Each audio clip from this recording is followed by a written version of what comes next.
जो वो बार बार ये कह रहे हैं कि हम जेल से सरकार को चलाएंगे, इस्तीफा नहीं देंगे, ये क्या कॉन्स्टिट्यूशनली फिजिबल है और इसके कॉन्सिक्वेंसेस क्या हो सकते हैं? देखिए, संविधान में कोई प्रावधान नहीं है कि चीफ मिनिस्टर कहां से अपना ऑफिस चलाए या मिनिस्टर कहां से ऑफिस चलाए। अभी फिलहाल सेंथिल बालाजी के केस में सुप्रीम कोर्ट ने कोई कुछ टिप्पणी तो की नहीं अब तक, पर वैसे ही जयललिता का भी एक प्रेसिडेंट है जहां वो कन्विक्ट हो गई थी और बेल पर बाहर थी जब वो दोबारा चीफ मिनिस्टर बनी। तब उसे सुप्रीम कोर्ट में चैलेंज किया गया था और एक जजमेंट है आरपी कपूर करके, जहां जस्टिस भरूचा की जजमेंट है, उन्होंने कह दिया था कि जब आप कन्विक्टेड हो आप चीफ मिनिस्टर नहीं बन सकते। तो फिर बाद में उनकी अपील सुनी गई, कन्विक्शन हटाया गया, फिर ही वो चीफ मिनिस्टर पद पर वापस पहुंची। तो दोनों तरीके के प्रेसिडेंट है, पर एग्जैक्ट प्रेसिडेंट अब तक आया नहीं है क्योंकि अब तक कोई सिटिंग चीफ मिनिस्टर अरेस्ट नहीं हुआ है। जो सब अरेस्ट होने वाले थे उससे पहले वो इस्तीफा देके किसी और को बिठा के ले गए थे। तो ये जब कोर्ट्स के तहत आ जाएगा, मैं कोई भविष्यवाणी करना नहीं चाहता हूं, पर एक परिणाम हो सकता है। अगर ये देर ऐसे ही चले तो शायद उपराज्यपाल को लगे कि संविधान के तहत ये सरकार नहीं चल रही है, there is a breakdown of constitutional machinery.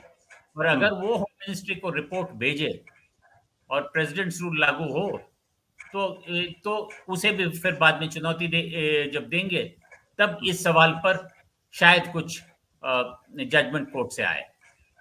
बिल्कुल। राकेश जी, ये जो अरविंद केजरीवाल कह रहे हैं, अभी भी जब रिमांड से उनको रिलीफ नहीं मिली उस वक्त भी उन्होंने कहा कि मैं अपने पद से इस्तीफा नहीं दूंगा। ये पॉलिटिकल स्ट्रेटजी आपको लगती है या आपको लगता है कि ये लीगल कोई इसमें पेच है? क्योंकि जैसा कि हेगड़े साहब कह रहे हो, संविधान में इस बात का कोई मेंशन नहीं है कि सिटिंग चीफ मिनिस्टर को अपने पद से इस्तीफा देना पड़े, वो जेल अगर चले जाए तो। लेकिन एक चीज है वो ये कि वो इनकैपेसिटेट हो जाएंगे, उनके लिए वहां पे कैबिनेट की मीटिंग करना, सेक्रेटरी से मिलना, वो लगभग इम्पॉसिबल हो जाएगा। तो सरकार चलेगी कैसे? और जब नहीं चलेगी तो फिर जो एलजी हैं वो अपने डिस्क्रिप्शन का इस्तेमाल कर सकते हैं। राकेश जी, अपने आप का अनम्यूट भी कर ले सर। सामान्यतः अगर कोई चीफ मिनिस्टर जेल जाने की स्थिति में आ जाता है तो हमने देखा है कुछ इस तरह के पिछले एग्जाम्पल्स हमारे पास हैं जिसमें वो विधिवत रिजाइन करके किसी दूसरे को बना के चले जाते हैं। वो लालू यादव जी के केस में भी हुआ, जयललिता के केस में हुआ है और भी कुछ केसेस में हुआ होगा, अभी हेमंत सोरेन के केस में हुआ।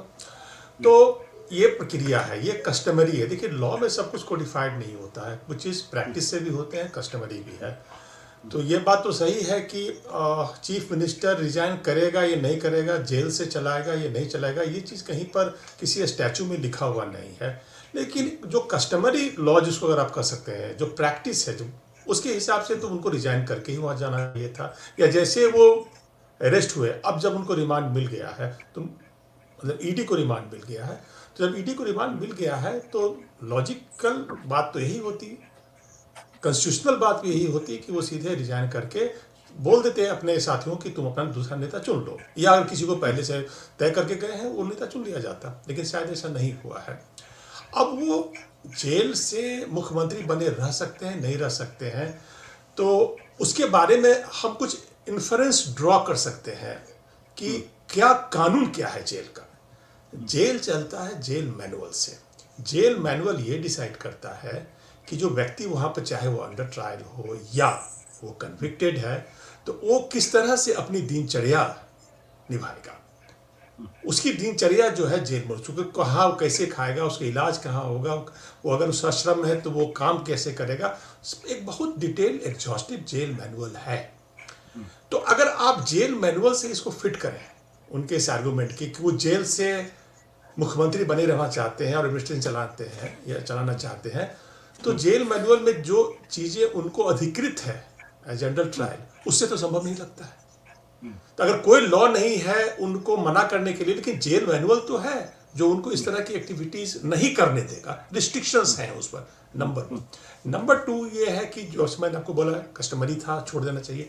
एक प्रैक्टिकल एंगल भी देखने की बात है। प्रैक्टिकल एंगल तो ये है कि जैसा मैंने पिछले किसी कार्यक्रम में कहा था, हालांकि इन पर सिविल सर्विसेज कानून लागू नहीं होता है, लेकिन सिविल सर्विसेज का भी एक अपना कानून है।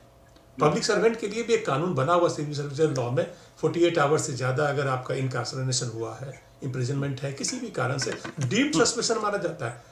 मैं जानता हूं कि ये डीम्ड सस्पेंशन का आर्गुमेंट इस पर लागू नहीं होगा, लेकिन एक रूल है, एग्जिस्ट करता है पब्लिक सर्वेंट पर। इन पर डायरेक्टली लागू नहीं होता है, मैं मानता हूं इस चीज को, लेकिन वो चीज एक मोरल, एक ऑब्लिगेशन बनता है किसी भी व्यक्ति पर कि अगर वो कोई सरकारी जिम्मेवारी निभा रहा है और वो अरेस्ट हो जाता है, तो वो ये देखे कि उसके कारण वो सरकारी जिम्मेदारी जो उसके ऊपर है वो कहीं से सफर न करे, उस पर कोई गलती ना हो, वो काम चलते रहना चाहिए। क्योंकि अरविंद केजरीवाल का यही सिर्फ कर्तव्य नहीं होगा कि एज एन इंडिविजुअल अपने आप को डिफेंड करें, उनको ये भी देखना होगा कि जो मुख्यमंत्री का जो कार्य है वो कहीं से उसमें रुकावट नहीं होनी चाहिए। दिल्ली के लिए एक मुख्यमंत्री की आवश्यकता है, इसलिए वो मुख्यमंत्री चुने गए थे, तो उसका कार्य, उसकी जो आवश्यकताएं हैं, उनका जो ड्यूटी है वो पूरा होते रहना चाहिए। इसके लिए चाहिए कि कोई दूसरा आदमी टेक ओवर करे। ये सारी चीजें लॉजिक से और कस्टमरी लॉ से और प्रैक्टिकलिटी से, जेल मैनुअल से जुड़ी हुई हैं। अगर वो चाहते हैं आशुतोष जी कि वो किसी तरह से चाहते हैं कि ये विधानसभा भंग ही हो जाए, तब तो उसको कोई मना नहीं कर सकता। अगर वो ऐसी बातें करेंगे कि वो जेल से ही चलाएंगे, कोई दूसरा नेता नहीं चुनने देंगे, तो एलजी अपनी कार्रवाई करेगा। जैसे मैंने पहले भी आपके कार्यक्रम में कहा कि एलजी एक नोटिस भी भेज सकता है, मैसेज भेज सकता है नया नेता चुनने के लिए। वो नेता नहीं चुनेंगे तो LG will be well within his powers to recommend कि यहाँ पर सुप्रीम असेंबली जो है, मुझे लगता है आप भी उसी और इशारा करें जिस और संजय जी ने इशारा किया है कि वो कॉन्स्टिट्यूशनल ब्रेकडाउन की रिपोर्ट होम मिनिस्ट्री को जा सकती है। उसके बाद आर्टिकल 356 को इन्वोक किया जाएगा और उसके बाद सरकार बर्खास्त हो जाएगी।